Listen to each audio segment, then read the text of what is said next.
Jadi jangan halangi haknya orang lain meskipun kamu tidak setuju dengan isi pikirannya, isi gagasannya.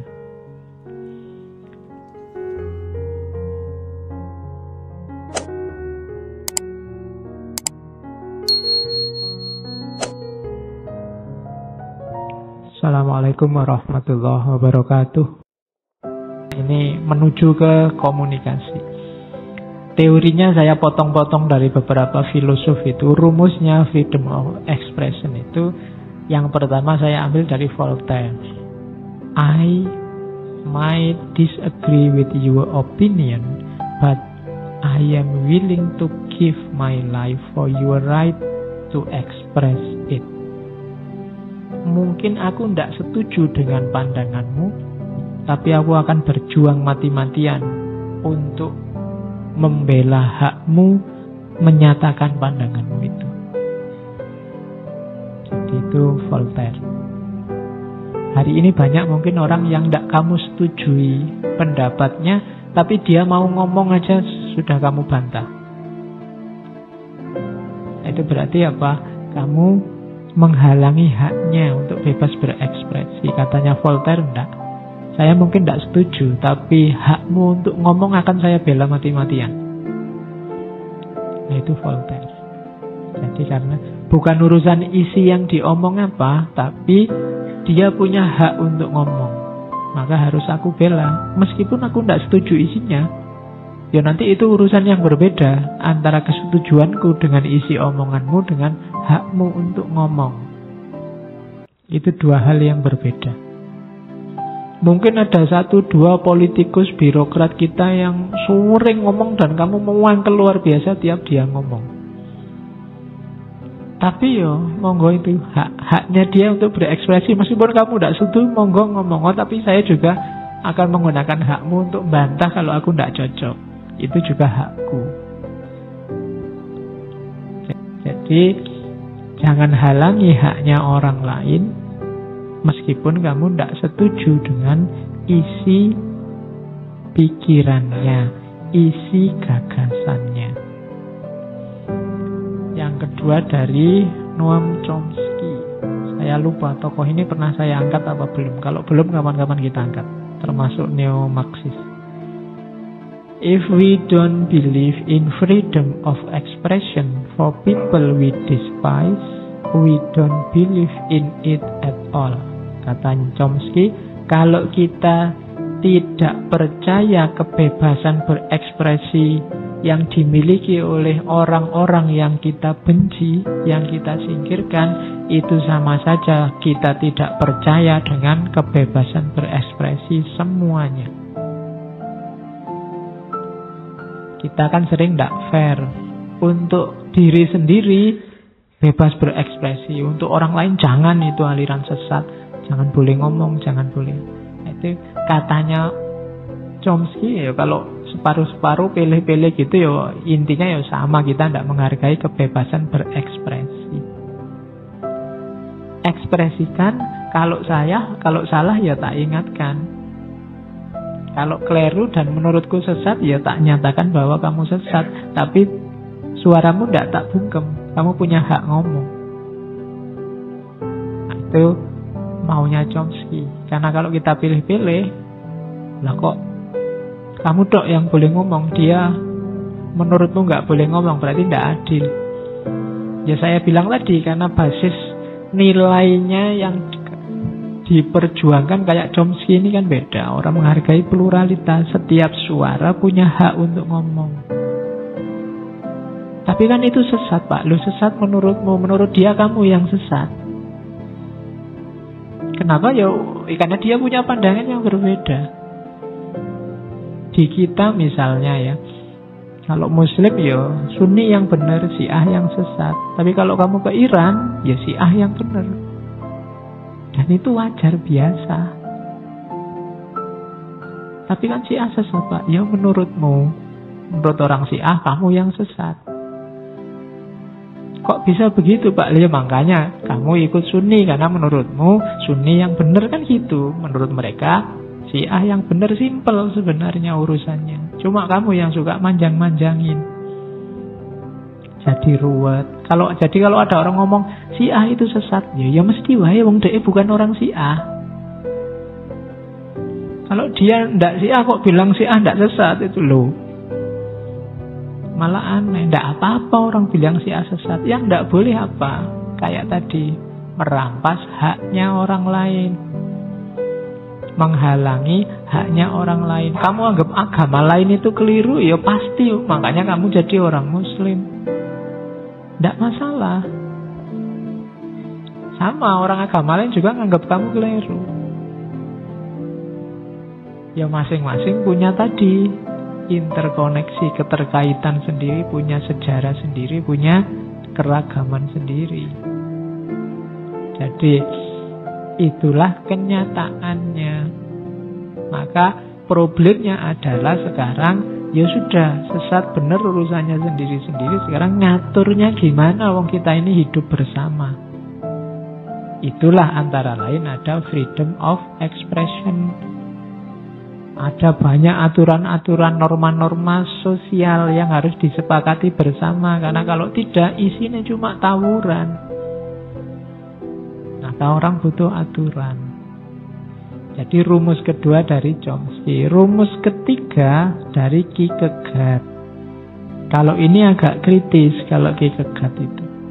Ya benar orang itu punya freedom of expression. Tapi katanya Kierkegaard, people demand freedom of speech as a compensation for the freedom of thought. Jadi orang-orang itu kok seneng sih menuntut freedom of expression, freedom of speech. Ternyata kenapa orang kok suka ngomong? Karena mereka males mikir. Which they seldom use, yang jarang mereka pakai. Jadi katanya Kierkegaard, orang itu hari ini itu lebih banyak ngomong daripada mikir. Iya sih, kita bebas kok untuk berbicara, kita juga bebas untuk mikir. Tapi hari ini orang lebih fokus ke bebas bicaranya, jarang yang fokus ke bebas mikirnya. Padahal yang lebih penting kan mikir. Itu sindirannya Kierkegaard. Jadi banyak orang hari ini ngomong dulu, mikir belakangan. Sudah ngomong banyak, ternyata keliru semua. Kenapa? Mikirnya belum. Nanti belakangan baru iya ya gitu. Kenapa? Tadi tidak mikir dulu. Ngomong dulu, mikir belakangan. Katanya Kierkegaard, yang they seldom use, jarang dipakai mikir itu.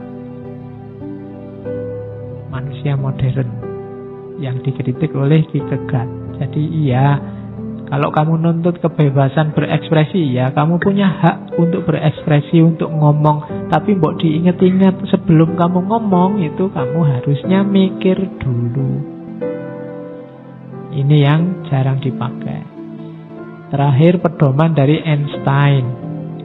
Katanya Einstein, laws alone cannot secure freedom of expression. In order that every man present his views without penalty, there must be spirit of tolerance in the entire population. Freedom of expression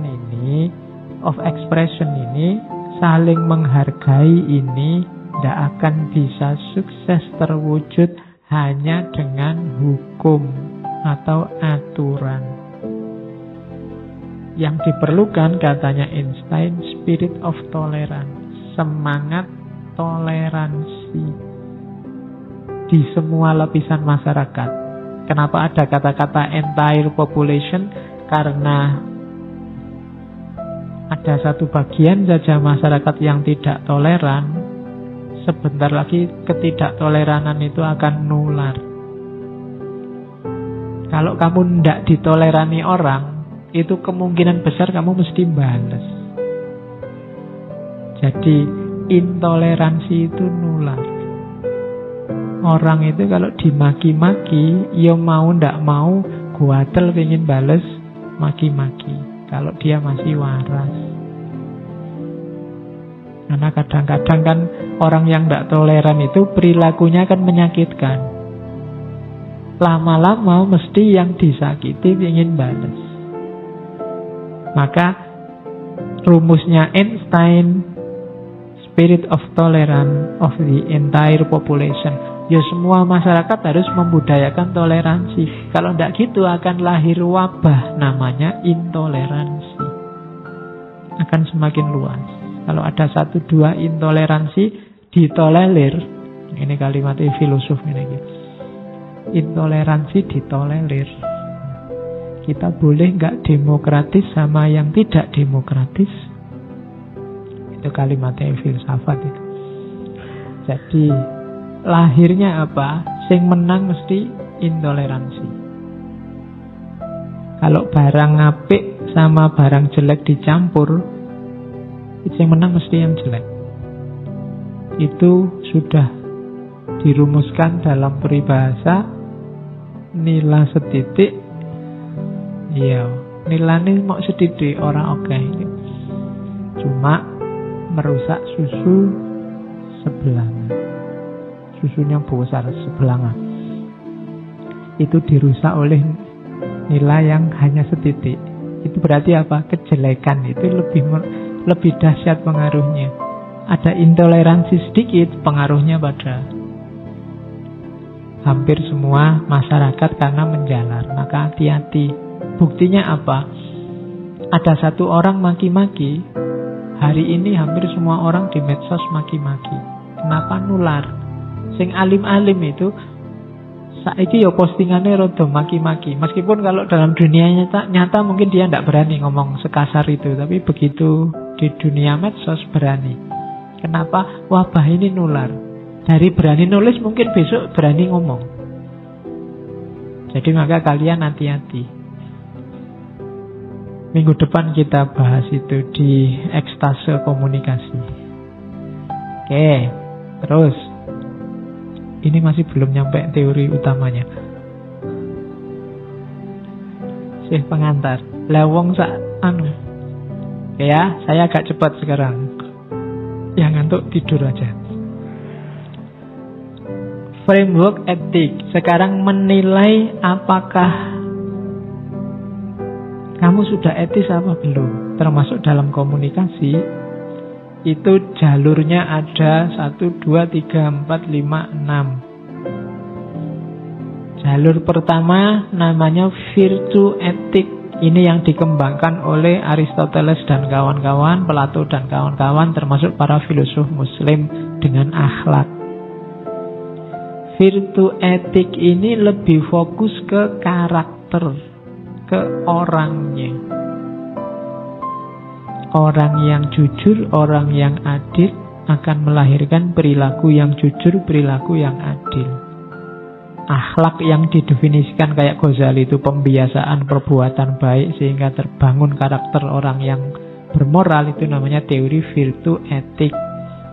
Dengan teori ini berarti orang itu bermoral atau tidak bermoral. Coba lihat kualifikasinya, dia orang soleh apa bukan, dia orang bermoral apa bukan. Tidak di perbuatannya tapi di orangnya. Kok ada orang soleh tapi melakukan perbuatan jelek, berarti dia belum soleh. Jadi virtue etik menggarap karakter orangnya. Kalau yang kedua deontological etik. Kalau tadi orangnya, kalau ini perbuatannya. Jujur itu baik, maka kewajibanmu untuk menjalankan perilaku jujur. Itu namanya deontologi. Ringkesnya itu. Dulu saya pernah satu sesi ngomong deontologinya Immanuel Kant. Jadi intinya baik atau buruk di perbuatannya. Pokoknya karena jujur itu baik, maka kita harus selalu jujur. Loh Pak, kadang-kadang ada jujur itu yang malah merusak loh Pak, atau membahayakan. Tidak apa-apa. Kalau ada jujur yang membahayakan, kamu tetap aja jujur. Dan kamu tidak akan disalahkan orang. Kalau sudah jujur kok malah membahayakan, kamu tidak salah karena jujur itu baik. Itu deontologi namanya. Yang ketiga, teleologi. Kalau yang teleologi ini dilihat hasilnya. Jadi kalau hasilnya bagus, hasilnya baik, ya berarti itu baik.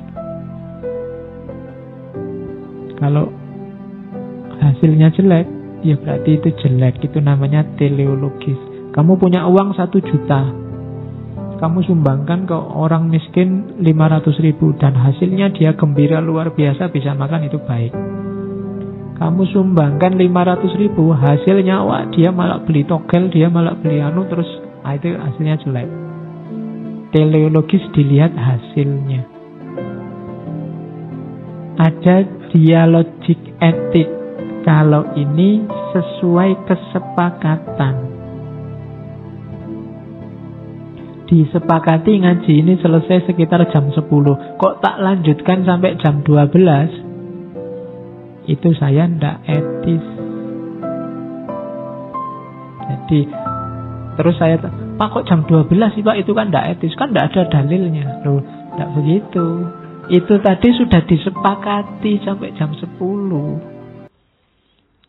Namanya dialogik etik, kesepakatan bersama. Itu yang keempat.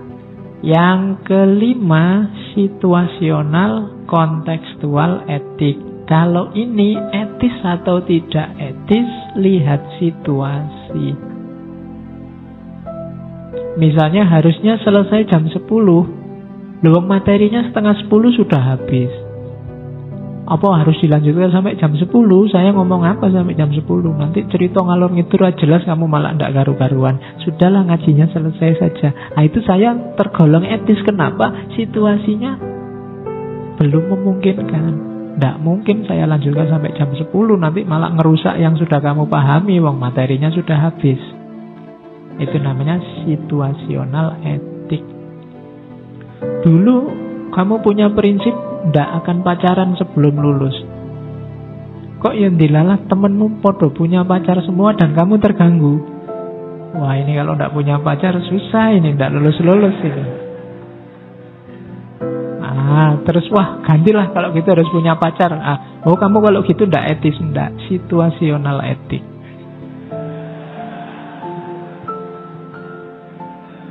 Situasinya menuntut begitu.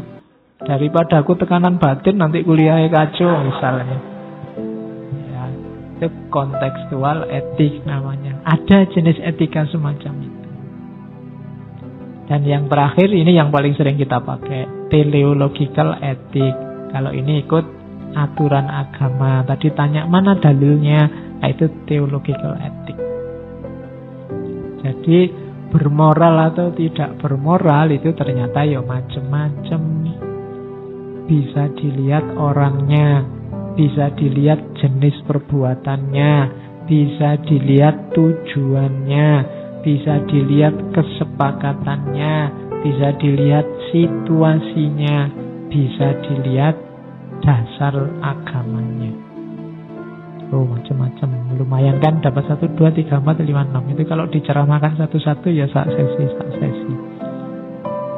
Virtu etik, deontological etik, teleological etik, dialogik etik, situasional kontekstual etik, sama awas keliru ya, teologi sama teleologi.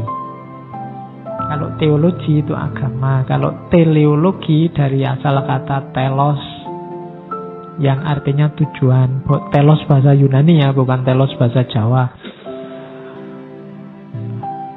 Ya, telos bahasa Jawa. Nah, Yunani itu kan ojo mirip-mirip Jawa. Negaranya aja pakai istilah Yunani. Ya. Filosof pertama namanya Thales loh.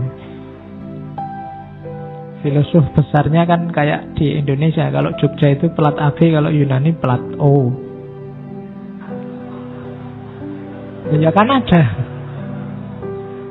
Lah kan filosofnya kan plat O. Oke. Terus saya agak cepat. Kalau ini maunya saya loncati. Karena dulu saya pernah menyampaikan di Habermas. Jadi komunikasi itu salah satu dari tindakannya manusia. Ketika dia berhubungan dengan orang lain. Ringkesnya teorinya itu. Kalian bisa kembali nyari rekamannya teori kritis yang bagian Habermas. Isinya itu. Jadi hidup ini perilakunya manusia itu ada perilaku tadi ya, teleologis, normatif, dramaturgik, komunikatif. Nah, komunikatif ini yang kesepakatan. Kalau teleologis itu tujuan. Saya sholat biar hati saya tenang, itu teleologis. Kalau normatif, saya sholat karena perintahnya Al-Quran begitu, itu normatif. Kalau dramaturgik, saya sholat biar kelihatan kayak orang soleh. Itu dramaturgik, pencitraan. Ada komunikatif. Saya sholat karena di sini semua harus sholat. Kalau tidak sholat nanti nggak diakui jadi santri. Yaitu tindakan komunikatif. Tindakanmu ini pasti tidak lepas dari 4 hal ini. Tindakan yang punya tujuan tertentu, atau tindakan karena aturannya begitu, atau tindakan karena kamu ingin dicitrakan, dianggap. Itu drama. Dramaturgik itu drama. Ada komunikatif. Kalau komunikatif itu kesepakatan. Ngaji ini tindakan komunikatif. Kemudian yang perempuan mungkin pakai jilbab, pakai nutup semua, itu bisa normatif. Aturannya begitu. Padahal kalau boleh dia maunya pakai enggak begitu. Nah, itu kenapa kok pakai itu? Aturannya begitu. Itu namanya normatif. Atau yang pakai jaket. Kenapa pakai jaket? Biar anget, Pak. Itu namanya teleologis. Ada tujuannya. Biar anget. Tapi kalau semua besok kalau ngaji pakai jaket ya, ini jadi komunikatif. Itu tindakan-tindakan. Kalau versinya Habermas. Nah, komunikasi itu tujuannya apa? Intersubjektif. Saling memahami antar subjek. Karena kita hidup bersama. Terus standarnya kalau di Habermas, benar, tepat, tulus. Benar itu faktanya, ketepatan itu normanya, ketulusan itu ya keseriusan aktornya. Saya ngomong misalnya di luar sekarang hujan. Nah, ini tidak benar karena di luar sekarang tidak hujan. Ini secara kebenaran salah. Di luar sekarang terang. Oh, ini yang benar. Kemudian ketepatan. Oh, yang diomongkan ketepatan itu misalnya gini. Yang saya omongkan ini tidak tepat dengan aturannya. Wong ini ngaji filsafat kok ngomong cuaca, tidak tepat itu. Itu ketepatan namanya. Orang harusnya ngomong apa, dia ngomong apa. Itu ketepatan. Hubungannya sama norma dan ketulusan. Ketulusan itu ketika saya ngomong ini tadi tujuannya apa? Intensinya apa? Itu ketulusan. Ini panjang lebar sudah di Habermas. Wilayahnya namanya ruang publik. Medianya bahasa. Hidup bersama orang lain kan medianya bahasa. Bahasa itu kan gak cuma yang tertulis, ada kata-katanya. Yang tersirat juga kan bahasa. Saya garuk-garuk gini kan bahasa. Kamu bacanya, wah Ustadznya gatel misalnya. Itu kan kamu bisa membunyikan. Meskipun saya nggak ngomong saya sedang gatel, tapi kan kamu bisa membunyikan, oh gatel. Kan ada bahasanya. Terus ada normanya namanya etika diskursus. Itu miliknya Habermas. Silahkan dicek sendiri di itunya. Oke. Nah, nyawanya sebenarnya ada di sini. Nyawa etika komunikasi. Itu saya ambil dari tulisannya Jensen. Ethical issues in the communication process. Komunikasi yang etis itu yang pertama harus tulus, jujur. itu etis. Jadi mungkin tidak sama kayak dunia politik ya. Dunia politik itu sekarang bisa A, besok bisa B. Aslinya dia yang mana kita tidak tahu. Itu berarti susah mencari ketulusan. Mengejar ketulusan susah. Kalau kamu punya teman yang tidak tulus itu kan tidak enak. Tidak jujur itu kan tidak enak.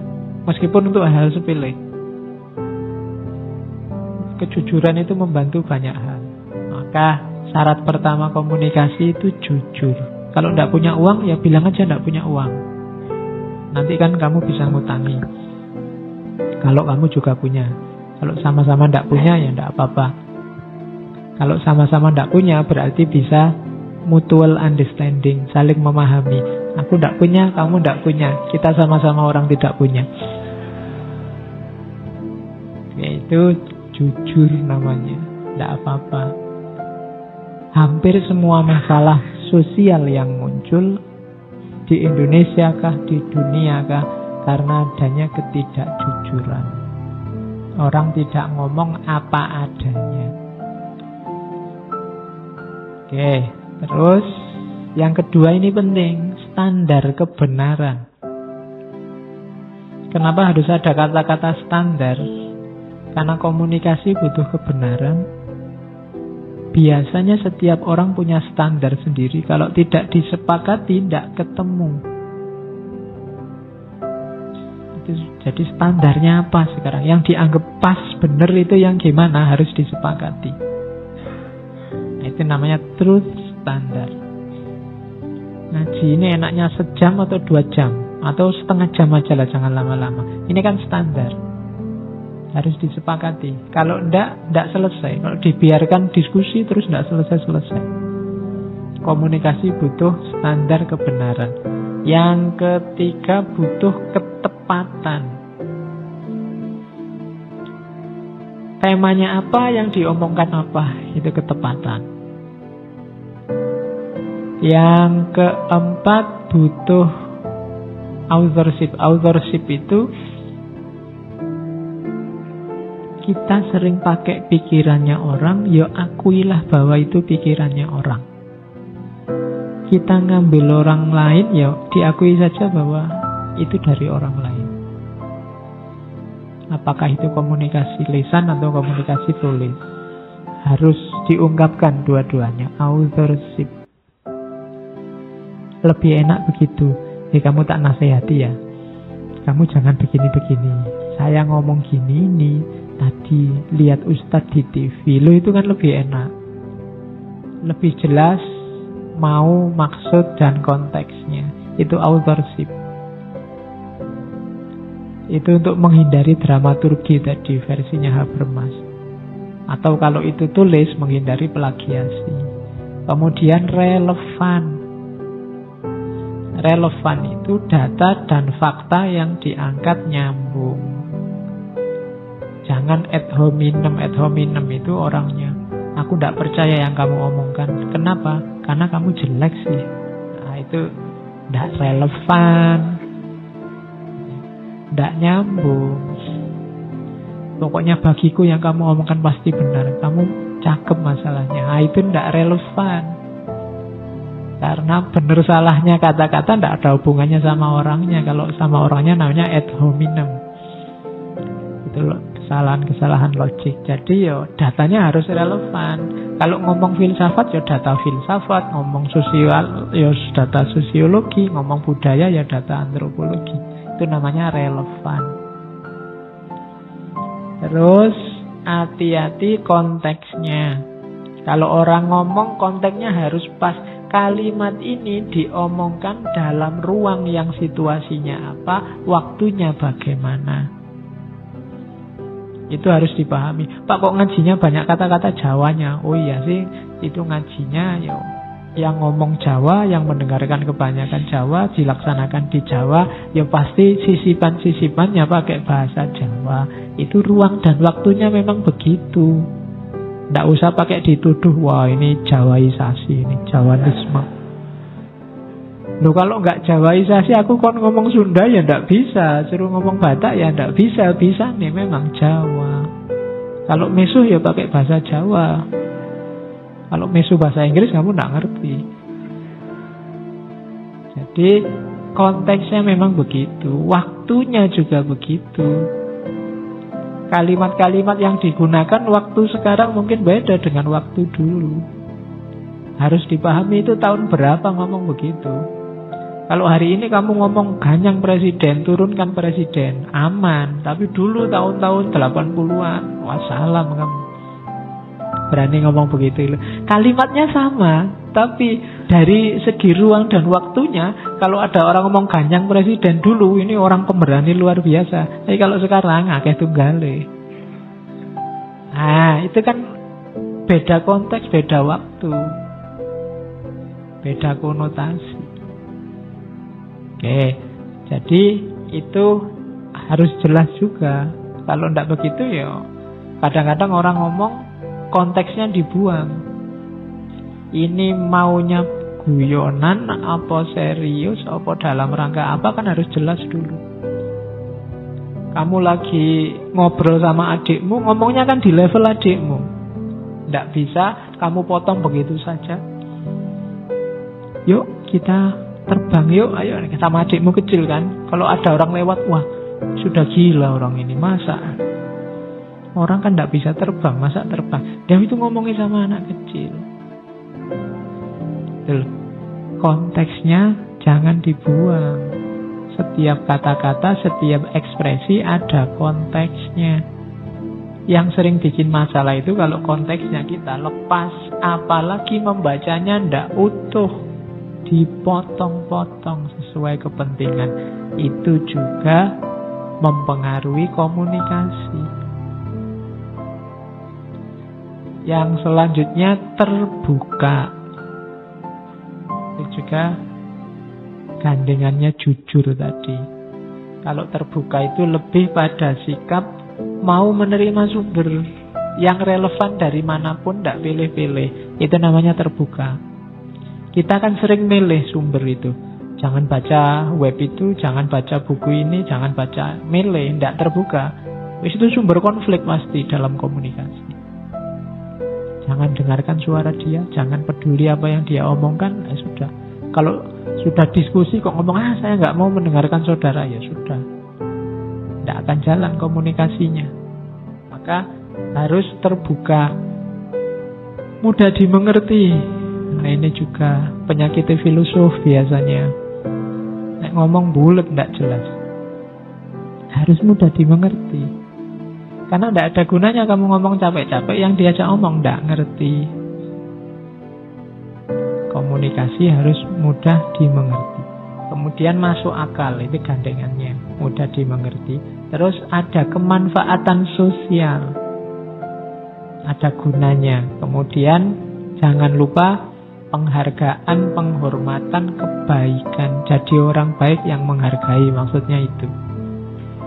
Banyak sekarang orang yang kehilangan penghormatan. Bukan kehilangan kehormatan ya, kehilangan penghormatan. Tidak bisa lagi menghargai orang lain. Pokoknya merasa dirinya sendiri yang benar, bagus.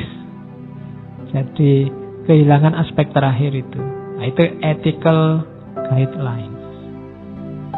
Oke, masih banyak.